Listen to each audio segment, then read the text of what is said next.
A very good evening and thank you for joining GBS News at 9. My name is Susan Nganga and our sign language interpreter tonight is Alan Kiama. We begin this bulletin where President William Ruto has taken a swipe at the opposition, accusing its leaders of lacking an agenda for the country. Speaking during his tour of Ukambani, the head of state said his administration remains focused on delivering development and economic transformation for all Kenyans as he aims at ensuring equal distribution of resources. Davis Karani reports. Addressing residents in Makueni County, President William Ruto dismissed the opposition critic to his administration, insisting that they have no clear plan or agenda to improve the lives of Kenyans. Sasa mimi nataka niwaulize, mtu kama hana mpango hana, sera hana, agenda hana, akili hana, atabadilisha Ukambani namna gani? Atabadilisha Kenya namna gani? Mimi nawauliza watu wa Ukambani, si ndio? Si mnajua wale majamaa kazi yao ni ukabila, ati wanaume tatu wameenda kuketi chini kwa room, ati wanagawa serikali, ati wewe chukua 50%, wewe chukua 20%, wewe. Mimi nimewaambia serikali ya Kenya si yenu bwana. His second in command, Professor Abraham Kithure Kindiki, lauded the president for what he termed as the tireless efforts and commitment to building the nation, saying that his leadership brought visible progress to the country. Maneno ya barabara, maneno ya masoko, maneno ya stima, si hiyo ndio imeleta rais hapa? Si umesikia mambo ya barabara yetu ile tumelilia siku nyingi kutoka hapa mpaka Ukia? Rais aendelee kujenga barabara, ajenge soko, aweke stima, aendelee asiendelee? Huyu rais ni fire si fire, ni noma si noma, aendelee namna hivyo? Munasema aendelee hivyo? Makueni Governor Mutula Kilonzo Jr. also expressed gratitude to President William Ruto for supporting various development projects in the region, noting that the government remains open to collaborations for the benefit of residents. Mheshimiwa Rais, asante sana kwa kukuja hapa na kuzindua mradi huu. Nimekuambia wakati tumekutana kwamba barabara hii ya Mali Ukia imesumbua wananchi siku nyingi, na tumeitisha kura na hii barabara, na sasa ndio nafasi ya barabara hii ifike Matiliku, ifike Ukia, ikifika mahali panaitwa kwa Nzembi pale Matiliku ichukue right, ifike mpaka Makindu Road ichukue left, iende mpaka Wote ichukue left, iende mpaka Etangini. On his part, Kibwezi West Member of Parliament Mwengi Mutuse urged residents to be cautious about leaders who offer empty promises, warning them against what he termed as political cousinship with leaders who add no value to their lives. Si mnajua niliondoa ule mtu ya kisirani? Huyo mtu ya kisirani nilikuwa naenda kuomba hii barabara ya kwenda Imali mpaka Ukia, anasema ati mimi siwezi kuona rais, ati kura yetu ni kidogo, hatuna shares kwa serikali. Nikaangalia nikienda kutafuta title deed ya Kinyoo, anasema wewe ngoja, Wakamba shares yenu ni kidogo, mtawapatia huko mbeleni, kwa saa hii wacha tupeleke mahali kwingine. Mimi nikaangalia nikaona tukimaliza miaka 5 huyu akiwa naibu wa rais wa nchi ya Kenya, watu wa Kibwezi, watu wa Ukambani na watu wa Kenya hawatapata maendeleo. Ndio nikafanya ile kitu, jamaa akaenda akiendanga. Alienda hakuenda? Alienda hakuenda? Juzi niseme nisiseme? Niseme. Juzi amekuja hapa, wakati alikuwa kwa serikali, alisema sisi kura yetu ni kidogo, hatuna shares, hatufai kupata maendeleo. Sasa yeye ako nje ya serikali, anakuja hapa, anatuambia sisi ni cousin. Sisi ndio tunakuwa cousin ya yule mtu hayuko kwa serikali? Nyinyi mnataka kuwa cousin ya mtu ambaye hataki kukusaidia? President William Ruto's visit to Ukambani is part of his continued nationwide tours aimed at inspecting government's projects and strengthening partnership with local leaders across the political divide. Davis Karani for GBS News. And still on the head of state, he has today led a development tour of Makueni County, unveiling key projects aimed at boosting connectivity, housing and land ownership. The president commissioned the Kasieko and Mikiu bridges, launched the Emali Ukia Road, issued title deeds to residents in Kasikeu and Emali, and inspected the Wate affordable housing project, alongside the groundbreaking of the Wate ESP market, part of the government's plan to spur economic growth and improve livelihoods. Paul Emaina with the details. At Kasikeu, President Ruto opened the Kasikeu and Mikuyu bridges, easing transport and improving access to markets.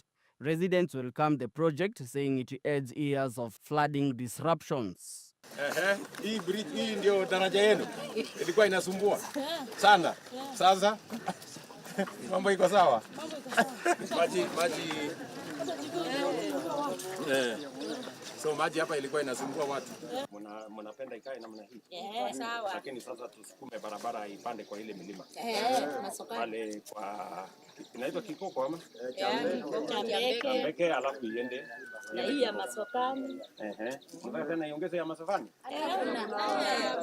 Na mwingine hapo ukipita hivi kuna bridge imevunjika. Mbaya kabisa. Hapa a kilometer from here. Inaitwa? Mwingine umekatika kabisa. Haya, waziri. Nasema kuna bridge nyingine tena imeleta shida pale inaitwa hapa mwingine a kilometer hadi karibu na tunaweza hata tembea tukafika.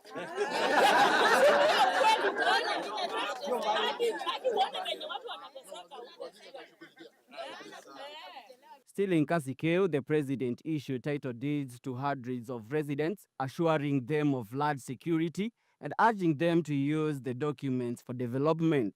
Tulikubaliana na nyinyi wakati tunapanga mambo ya housing Kenya, lazima tupange mambo ya housing ya Makueni.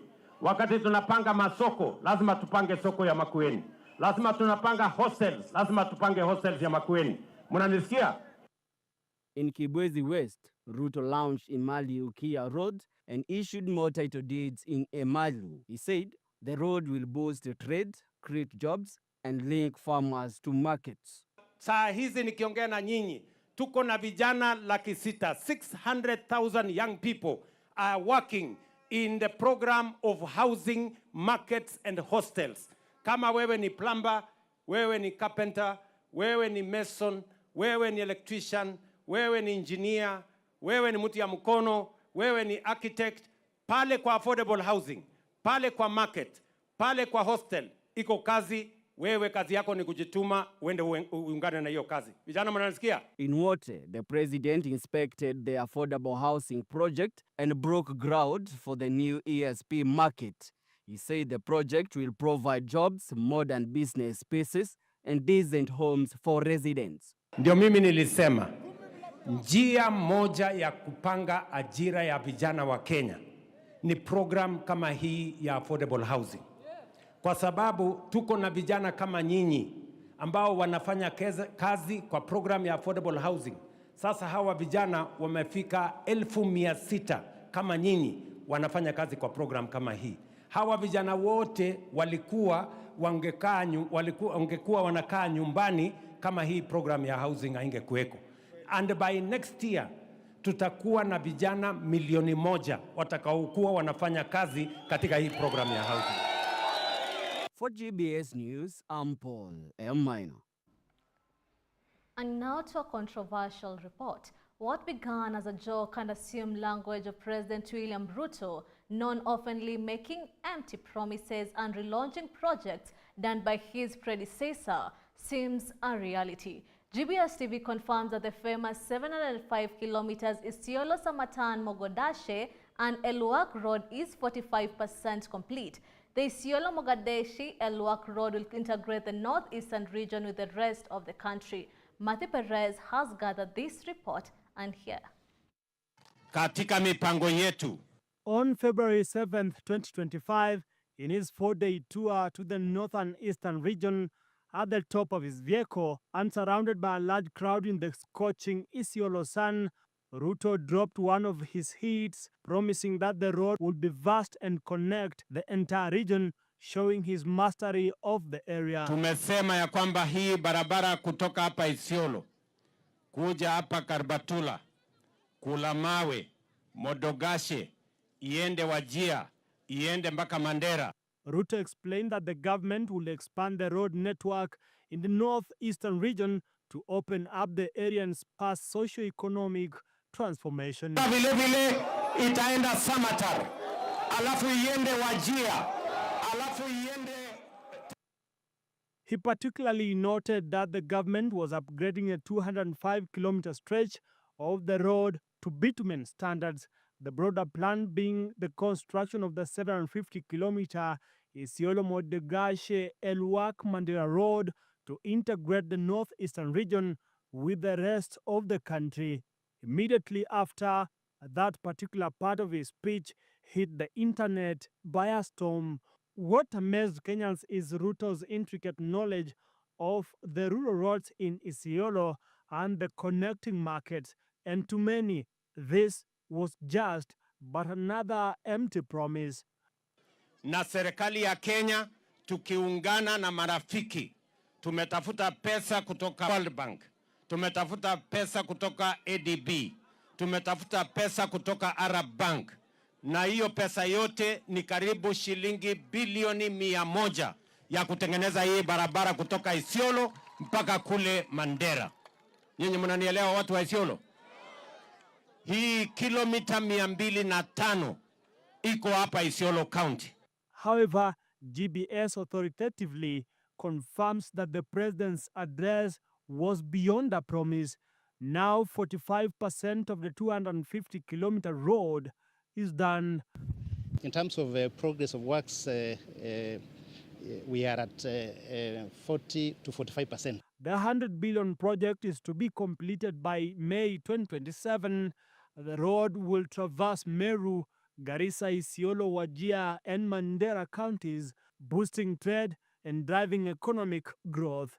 We are confident that we will be able to complete the project on time and to the desired quality. And I think we are sufficiently persuaded to get to agree with him that indeed we are at that percentage. You equally heard him say that this project is supposed to hopefully see completion somewhere around, I think, May the year 2027. Nyinyi sasa kazi imebaki ni nyinyi kufanya biashara, kuendesha ufugaji, kuhakikisha kwamba mnazalisha uchumi. Ndio tufukuze umaskini, utajiri iingie Garbatula na Isiolo. Matthew Perez for GBS News. President William Ruto met with African Union leadership and members of the high-level panel on governance, peace and security, agreeing on sweeping reforms aimed at transforming the continental body. The discussion held at State House Nairobi come ahead of a special AU summit later this month in Angola. Let's take a listen. At State House Nairobi, President William Ruto, in his capacity as the African Union champion for institutional reforms, hosted members of the AU high-level panel on governance, peace and security for high-stake talks on the continent's transformation agenda. As so long as we don't build African multilateral financial institutions, we will continue to suffer these consequences. You know? The meeting brought together AU Commission officials led by Chairperson Mahmoud Ali Yusuf, the High Representative of Financing the Union, Kenyan Foreign Affairs Principal Secretary Dr. Korir, and the Special Envoy for AU Institutional Reform. The panel presented a consolidated report outlining key recommendations to strengthen the union. When I said political will, all these reforms that has been rolled out in this report needs the political will of our member state, which means that each and every reform to be implemented will take the adherence of members. That's number one. The panel presented a consolidated report outlining key recommendations from revitalizing Africa's peace and security frameworks to ensuring sustainable financing and operationalizing the African Court of Justice. Concerning the essence of changing and improving the African system of governance by underlying the importance of accelerating the pace towards the creation of the African Court of Justice. This is a basic thing that has to be accelerated and pushed by Your Excellency and by all of us, in fact, as much as we can. Other reforms include streamlining the format and decision-making of the AU Assembly and the Executive Council, repositioning Africa in a rapidly changing global order. The effectiveness of the Africa Union speaks to what Oman Musa was saying. There is a huge conversation globally on many issues that affect us. And yet, we are not in the discussion. We have not organized ourselves to be in the conversation. We are not leveraging on our numbers and our weight, to influence the conversation. The reform agenda will be presented at a special summit on AU reforms set for November 26th in Luanda, Angola, where heads of state are expected to endorse the next phase of institutional transformation. Ruto's leadership follows that of Rwanda's Paul Kagame, who initiated the first phase of AU reforms in 2016, a process now entering its final stage with renewed urgency and vision. Merci d'abord, Monsieur le Président. Je vois en image le Président de la Commission. And with that, it is time for us to take a short break. Keep your feedback streaming into social media platforms at GBS TV Africa. The SMS line is always 21144. We'll be right back.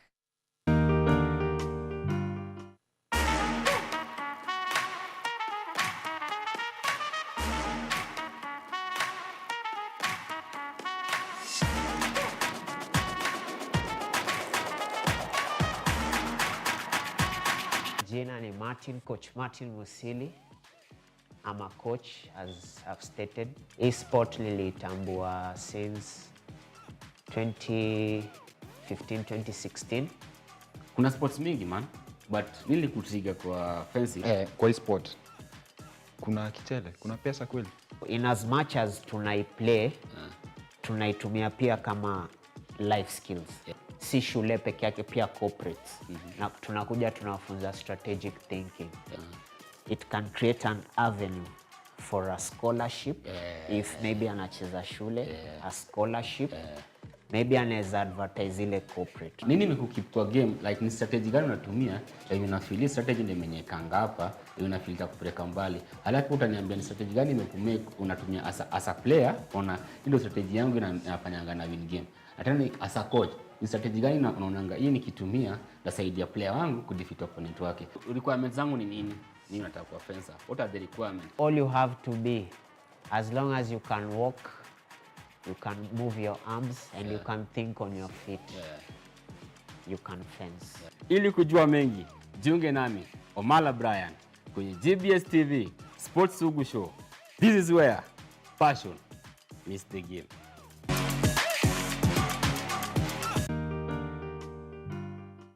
Happy Friday, beautiful people. Welcome to the Blast Show. I will host the most. Irene Juguna. Ndio nakwambia hapa live on the blast inakuanga ni show ya kukubamba. Tunakuletea what has been going on the week na zile mambo zinaendelea na tunakupea vibe ya kuingia weekend.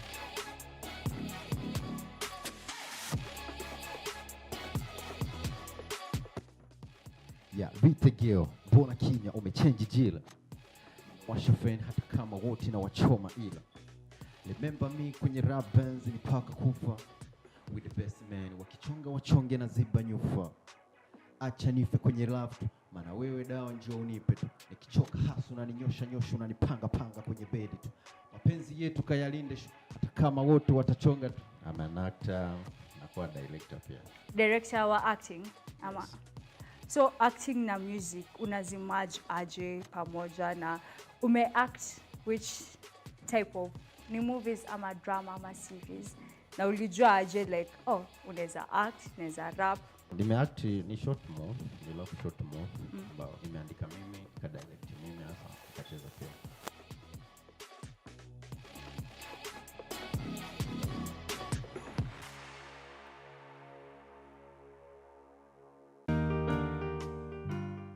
Hello kids, and welcome to Kids Mind, where we learn, we laugh, and we explore. Once upon a time, there lived this beautiful, kind, and humble lady named Esther. She lived with Mordecai for a very long time until she grew as big as me. Before Esther was not named Esther. Her name was Hadassah. In our today's Bible story, I mentioned 5 characters. Who are they? Mordecai, King Xerxes, Esther, Haman, and Haggai. Esther represents me. Esther represents me.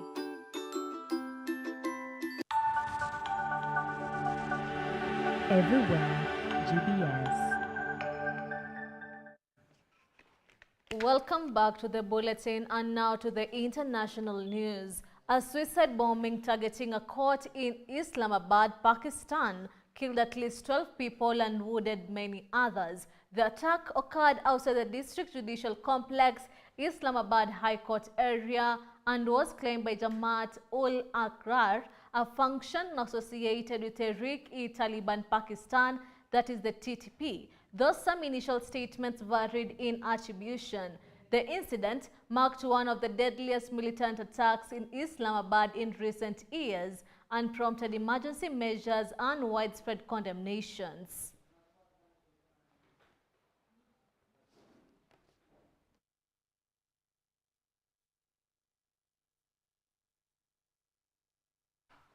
We'll keep him updated on that story as it develops. And now onto the Russia-Ukraine. Ukraine's government has suspended Justice Minister Heman amid a broad corruption probe linked to the energy sector and Energoatom, as announced by Prime Minister Yulia after an extraordinary government meeting. The suspension is for the duration of the investigation, with duties temporarily assigned to the Deputy Minister of Justice for European integration.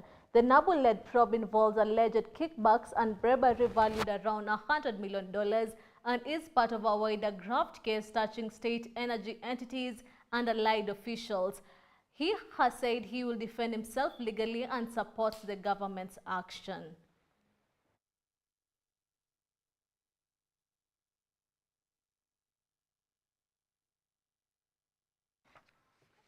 And also with that, we'll keep you more updated.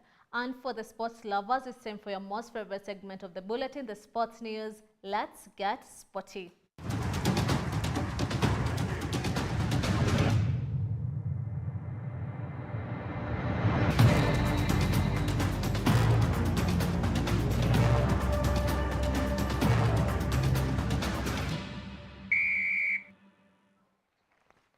Welcome back. The countdown to Dakar 2026 is officially underway as part of the lead-up to the Youth Olympic Games. Senegal recently hosted the vibrant Dakar Festival, a 4-day celebration of sport, culture, and youth.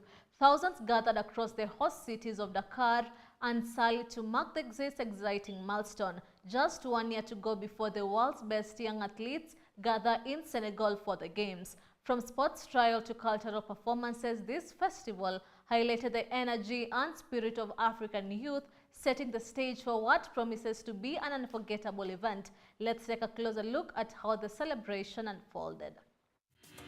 The countdown to the Dakar 2026 Youth Olympic Games is officially on. The Dakar Renju Festival brought thousands together across Senegal's host cities to celebrate youth sport and culture. I am extremely honored to be leading the Olympic movement in this historic moment of the Olympic Games coming to our incredibly wonderful, warm, talented continent of Africa. With over 1,000 children trying out sports like basketball, boxing, and judo. The event also emphasized the Olympic values of fair play and integrity. The Play Program and Impact Spark initiative inspired health living and active lifestyles for young people across the region. Donc, c'est une activité qui est en phase avec... This activity is perfectly aligned with the Ministry of Health's strategies, because we know that many diseases are directly linked to lifestyle and environment. Sport plays a crucial role when it comes to preventing certain illnesses, especially non-communicable diseases. So this initiative, training young people who will later act as community ambassadors, raising awareness about the importance of physical activity and promoting healthy living, is truly significant. I think that the tournament is proving to be a very enjoyable competition. The Senegalese people are very welcoming and try to help as much as possible and make sure we don't lack anything. Of course, there are still things to improve, but overall, I think the organization is good. And honestly, I think they are ready for the 2026 Olympic Games here in Dakar.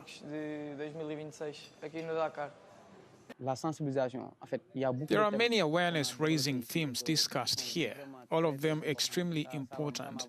It really moved me because I saw young people who were shy at first, but later they opened up. They were eager to talk and to share their thoughts, and that was wonderful to witness. But it wasn't just about sports. Senegal's vibrant culture took center stage too. From concerts at Dakar train station to performances on Sali Beach, the festival showcased the energy and creativity of Senegalese youth through music, dance, and arts. Kids also tested their Olympic knowledge in competitions like the Spelling Bee and Young Geniuses contest. The official mascot Ayo was revealed, embodying the joy and spirit of African youth, while the countdown clock was unveiled at Dakar train station. The excitement is building for the Youth Olympic Games, coming to Dakar from October 31st to November 13th next year, where more than 2,000 of the world's best young athletes will gather for an unforgettable celebration of sport and culture.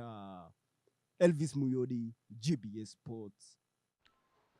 France national football team made a statement at Clermont on Monday, arriving in style for their training camp. Led by Kylian Mbappe, the squad showcased luxury brands and bold looks, with Jules and Manu Kone standing out. Meanwhile, N'Golo Kante kept things simple as he made his long-awaited return to Les Bleus after a year away. Currently top of their qualifying group, France needs just one more win to all but secure their spot in next year's World Cup in the United States, Mexico, and Canada. A victory over Ukraine at Parc des Princes on Thursday will be a big step towards the goal next.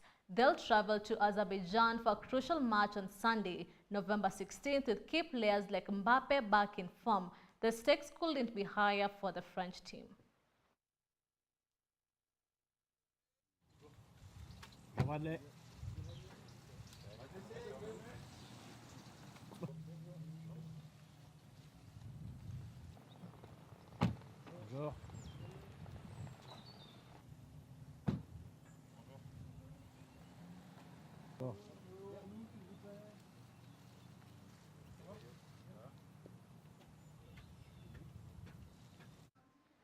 Cristiano Ronaldo has revealed that the 2026 World Cup will likely be his last, as he will be 41 years old. During the tournament, speaking from Portugal's training camp, Ronaldo said he expects to retire in 1 or 2 years, despite still feeling sharp and in form. Portugal is on the brink of qualifying for the 2026 tournament, needing just 2 points from their final matches. Ronaldo and Lionel Messi will both make history with their record 6 World Cup appearances, with the tournament co-hosted by the US, Mexico, and Canada. Let's take a listen. What I mean soon, I'm gonna back in the days and tell you, I'm really enjoying the moment right now. As you know, in the football, when you reach some age, you count the mounts very quick. So the moment is good. As I tell you before, I feel very good in this moment. I score goals. I still feel quick and sharp. Enjoy my game in the national team and Al Nassr. But of course, let's be honest. When I mean soon, it's probably 1-2 years. I'm still be at the game. So you expect this World Cup to be your last, do you? Definitely yes, because I will be 41 years old, and I think will be the moment, and in a big competition, that's to, I don't know yet, as I told you before, I'm enjoy the moment, but when I mean soon, it's really soon, because I give everything for football. I'm in the game for the last 25 years. I did everything. I have many records in the different scenarios in the clubs and also in the national teams. I'm really proud. So let's enjoy the moment, live the moment. And with that, we have come to the end of the news bulletin. It's always a pleasure having you on board. Let's again next time, same channel. My name is Susan Nganga, and our sign language interpreter tonight has been Alan Kiama. Have a good night.